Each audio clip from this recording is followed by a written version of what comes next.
একসময় তৃণমূলের বিশ্বস্ত সৈনিক ছিলেন তিনি। আজ সেই শুভেন্দু অধিকারী রাজ্যের বিরোধী দলনেতা। প্রতিনিয়ত দুর্নীতির অভিযোগ তুলে দিদিকে হুঁশিয়ারি দিতে দেখা যায় নন্দীগ্রামের বিধায়ককে।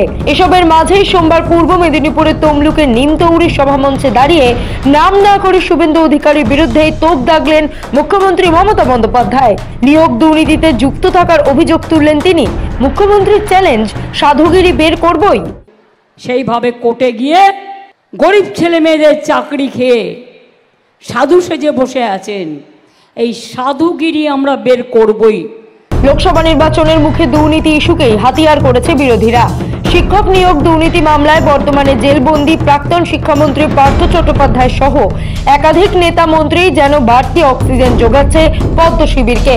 আর সোমবার সেই ইস্যুতে মুখ খুলে নাম না করে পাল্টা শুভেন্দুকে দুষলেন মমতা। নিয়োগ দুর্নীতিতে শুভেন্দু অধিকারীর যোগসাজশের অভিযোগ করলেন। বলেন, চোরের মায়ের বড় গলা। সবচেয়ে বড় পকেটমারি স্কুল এডুকেশনে কে করেছে? কার বিনিময়ে চাকরি হয়েছিল?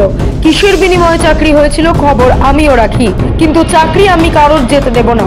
তবে মাথাকে ছোবো না ভাববেন না। জোর করে, গায়ের জোরে কাউকে খুন করে, কাউকে লুট করে, টাকার জোরে নিজে কোটি কোটি টাকার মালিক হয়ে অন্যদের বলছে চোর। চোরের মায়ের বড় গলা। আর স্পিক মোস্ট, সাউথ মোস্ট চোরের মায়েরা। পকেটমার দেখেছেন? পকেটমার যখন বাসে ঢোকে বা ট্রেনে ঢোকে, যে পকেটমারি করে সেই প্রথমে পকেটমার বলে চিৎকার করে, এবং যখন চিৎকার করে অন্যরা উঠে দাঁড়ায় তখন আসল পকেটমারটা পালিয়ে যায়। সবচেয়ে বড় পকেটমারি স্কুল এডুকেশনে কে করেছে? ভুলে গেছেন মিদনাপুর পূর্বের লোক? কার বিনিময়ে চাকরিটা আপনার হয়েছিল খবর আমি রাখি, কিন্তু চাকরি আমি কারো যেতে দেব না। ওরা চাকরি খায়, আমি চাকরি দিই, তাই আমি কাউকে টাচ করছি না। কিন্তু আজকে টাচ করছি না বলে মাথাকে আমি কোনোদিন টাচ করব না, এটা আমাকে অতটা বিশ্বাস করবেন না।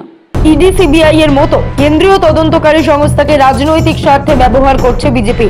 বারবার এই অভিযোগে সরব হয়েছে রাজ্যের শাসক দল তৃণমূল কংগ্রেস। এদিন নাম না করে অধিকারী পরিবারের ছেলেকে গদ্দার বাবু বলেও খোঁচা দিয়েছেন মমতা। তার দাবি, দিল্লির জোরে ক্ষমতা দেখিয়ে এজেন্সি দিয়ে তৃণমূলকে বদনাম করছে। ইলেকশন আসবে যাবে, আমরাই থাকবো। দিল্লির জোরে ক্ষমতা দেখিয়ে এজেন্সি দিয়ে তৃণমূলকে বদনাম করেছে। আমি পরিষ্কার বলছি, ইলেকশন আসবে, ইলেকশন চলে যাবে, তারপরে কিন্তু আমরাই এখানে থাকব।